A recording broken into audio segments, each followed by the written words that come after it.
You probably didn't even notice it the first few times. It was subtle, almost elegant. She didn't yell, she didn't threaten, she didn't even say anything that sounded hostile. But somehow, you felt off, like you had done something wrong, even if you couldn't explain what it was. And then you adjusted.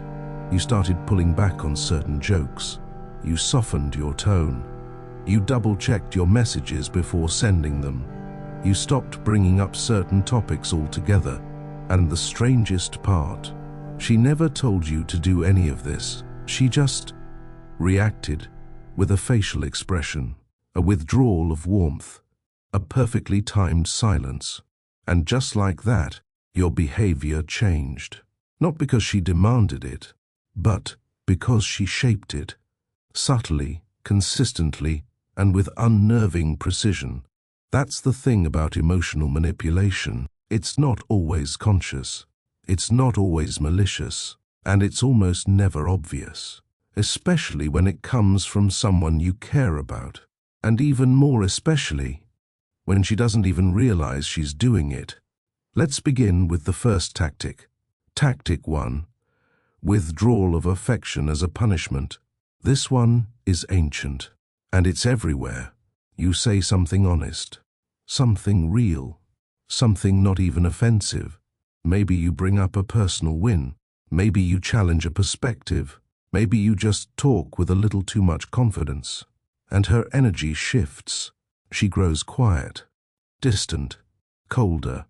You notice it instantly. Her body language tightens. Her responses become delayed.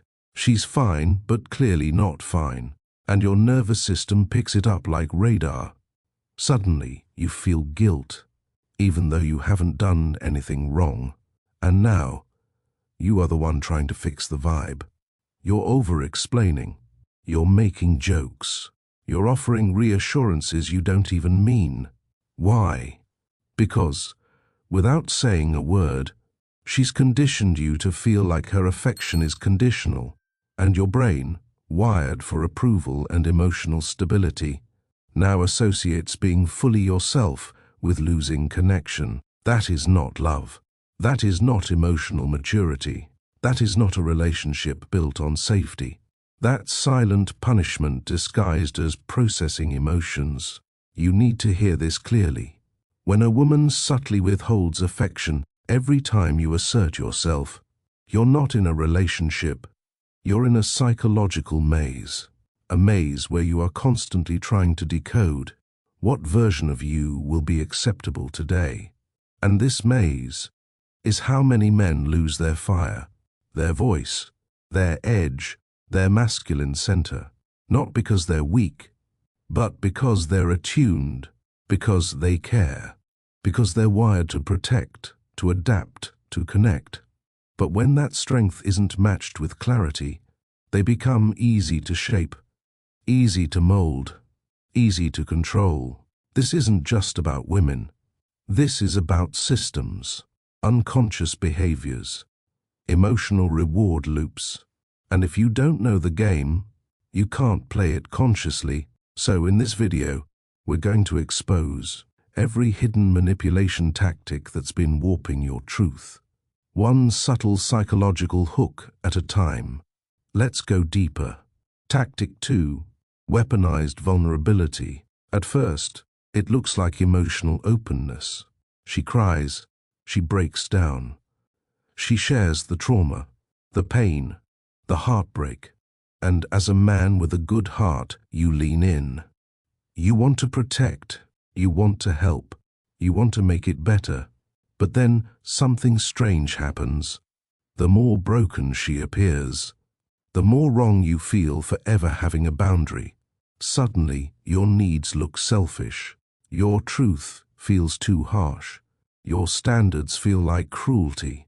You start shrinking not because she asked, but because her pain makes your strength feel like harm. This is the silent power of weaponized vulnerability. When someone uses their woundedness, consciously or not, as a shield against accountability, they create a dynamic where the person who's the most emotionally raw automatically becomes right. And in relationships, this creates a deadly imbalance. You feel like the bad guy for being clear. You feel like the villain for taking space. You feel like a monster for needing something that doesn't revolve around her healing. And guess what? You don't even realize it's happening. You just start adjusting. Again, not out of love, but out of fear. Fear of triggering more emotional chaos. Tactic 3. Confusion loops. This one is pure psychological warfare. But it's so normalized in modern dating that most men don't even question it. She says she wants honesty, but punishes you when you give it. She says she wants leadership, but criticizes you every time you take initiative. She says she wants a man who can hold her emotions, but then resents you when you don't mirror them. This is not just inconsistency. This is the creation of a confusion loop, a mental loop where you never know which version of her you're going to get today. One moment, she praises you. Next moment, she's cold. One day she's obsessed with you. Next day, she needs space to think. The reward and punishment cycle keeps you on edge. You start chasing clarity. You start obsessing over doing it right. And now, you're trapped in the psychological equivalent of a slot machine, pulling the lever over and over, hoping this time you'll win back her warmth. But the more you try to solve her inconsistency, the more power you give away. This isn't love. This is psychological conditioning. And it's working. Because here's the brutal truth most men need to hear. Manipulation doesn't need to be malicious to be effective. It just needs to be unquestioned. And most men never question it, because they've been raised to prioritize emotional attunement over emotional sovereignty. They were taught that a real man always makes her feel safe, even if it means losing himself, even if it means walking on eggshells, even if it means sacrificing clarity for comfort. But comfort, at the cost of clarity, is not safety. It's self-erasure. And if this content is making sense to you, then click the subscribe button and subscribe to the channel. Thank you for your support. Tactic 4. Delayed validation. This one is devastating to the male psyche, especially for high-performing, purpose-driven men. You show up, you plan the date, you make her laugh, you pour your energy into the relationship, but the acknowledgement comes late, if ever. Maybe it's a half smile, a lukewarm thank you, or sometimes silence. And here's what happens to your brain. It starts working harder for a reward that keeps moving. This is behavioral psychology 101. The less predictable a reward is, the more addicted the subject becomes. If a dog gets a treat every third time it sits, it will sit more often than if it got a treat every time. Human beings are wired the same way. So when she doles out validation inconsistently, you don't pull back, you double down. You become more generous, more available, more careful. And over time, your entire personality begins orbiting around the question, what will finally make her satisfied with me? And that is the trap. Because the validation isn't late, it's delayed on purpose, not always consciously, but often instinctively. Why? Because it keeps you striving. It keeps her in control. And in that imbalance, your worth becomes performance-based, conditional, transactional. You stop being a man. You become a provider of comfort, an emotional butler, a psychic mirror, a vessel for her self-image, and she may not even realize she's doing it. But that doesn't make it less real or less dangerous. Tactic 5. Reverse projection. There's a sinister brilliance in this one.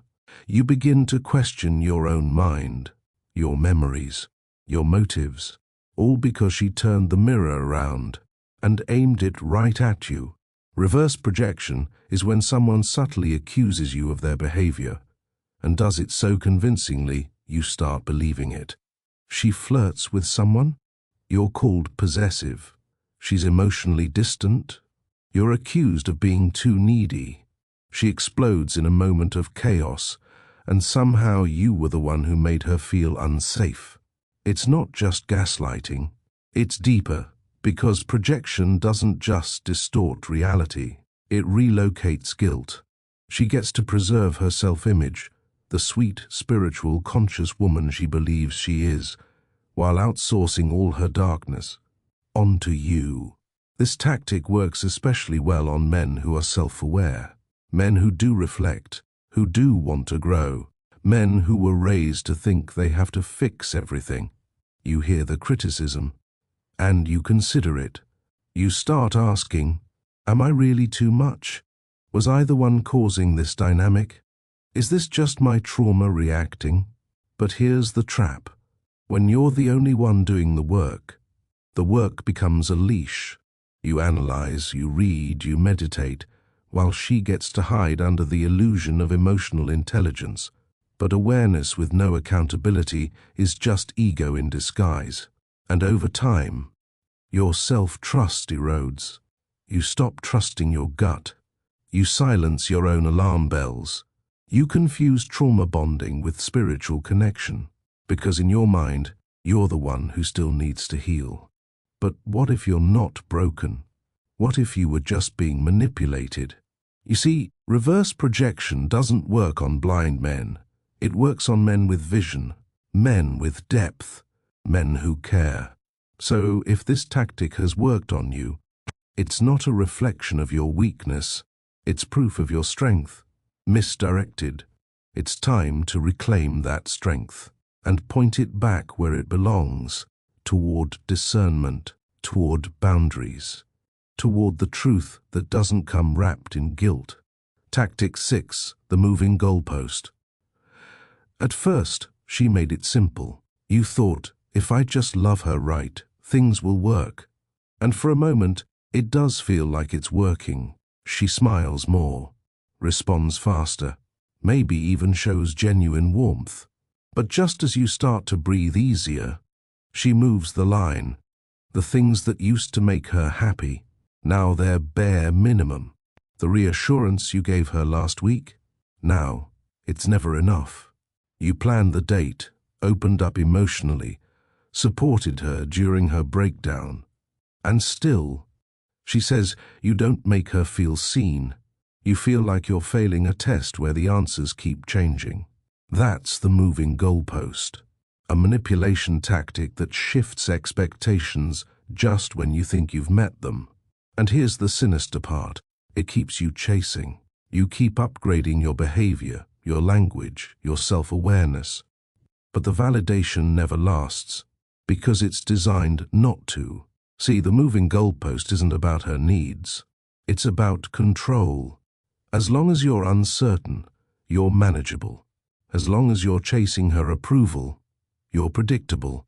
You start living in reaction to her shifting standards. And over time, you lose sight of your own. You stop asking, does she reciprocate? Does she ever meet my emotional needs? Is this relationship actually balanced? Instead, you're too busy trying to decode her next mood, solve her next dissatisfaction, meet her next invisible bar. And that's the trap, because if the rules keep changing, you never win. Men who fall into this loop often suffer from a savior complex. They want to fix, to heal, to finally be good enough. But when the goalpost keeps moving, it keeps you stuck in the identity of not quite there yet. That illusion of just a little more effort. It wears you down. So here's the truth. When someone loves you, they want to feel safe with you, not keep you guessing. Real love has standards, not tests. And if she keeps changing the game every time you show up better, she's not evolving, she's manipulating. You don't need to prove your worth to someone who sees you. You need to walk away from someone who's blind on purpose, because love isn't earned through exhaustion. It's revealed in clarity. Tactic 7, false future promises. This one feels like hope, but it's actually a leash. It starts small. We should travel together next summer. I can see us getting married someday. When I'm less stressed, I'll be able to give you more. She paints the future like a dream, with you in it. And your brain latches on. Suddenly, every red flag feels temporary. Every gut feeling gets silenced by the possibility of what might be. You start justifying the present pain with future rewards that never arrive. Because here's the trick, she isn't building a future with you. She's using the future to control the present. It's like giving you a map to a paradise she has no intention of visiting. But because she keeps pointing to it, you stay. You tolerate inconsistency. You rationalize emotional neglect. You give her the benefit of the doubt, again and again, because she means well. But the problem isn't her intentions. It's her actions. Do her words match her behavior? Do her promises come with plans or just poetic timing? Has someday become a way to avoid today? When men fall for this trap, they often confuse potential with pattern.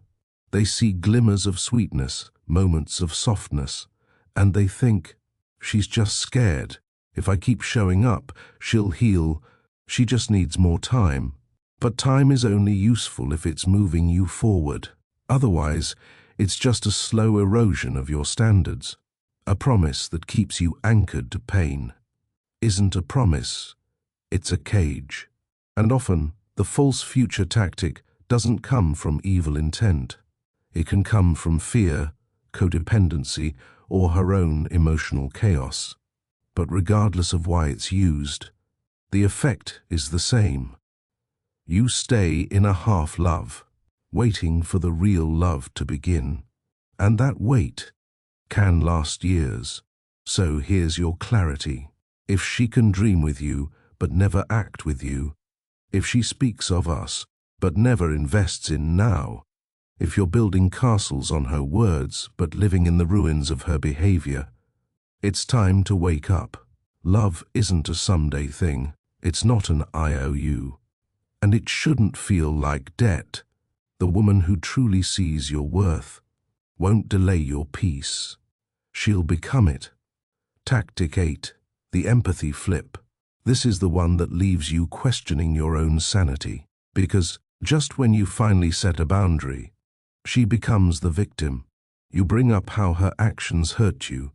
Suddenly, she's crying.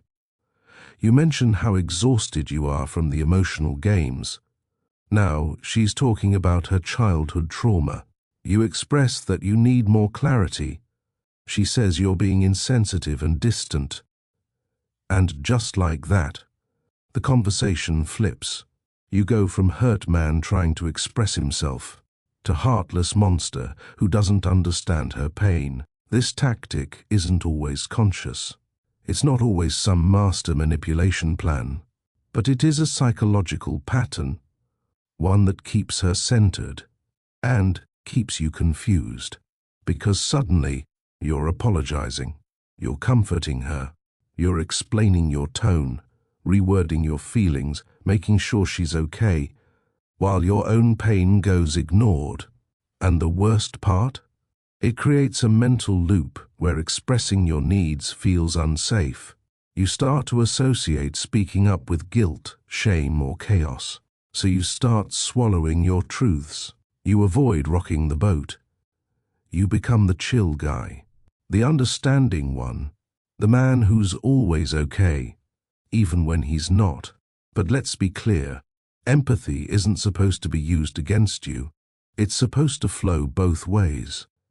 If every emotional conversation ends with you comforting her, if her pain is always the trump card that overrides your experience, if every disagreement turns into a therapy session for her and a guilt trip for you, that's not love.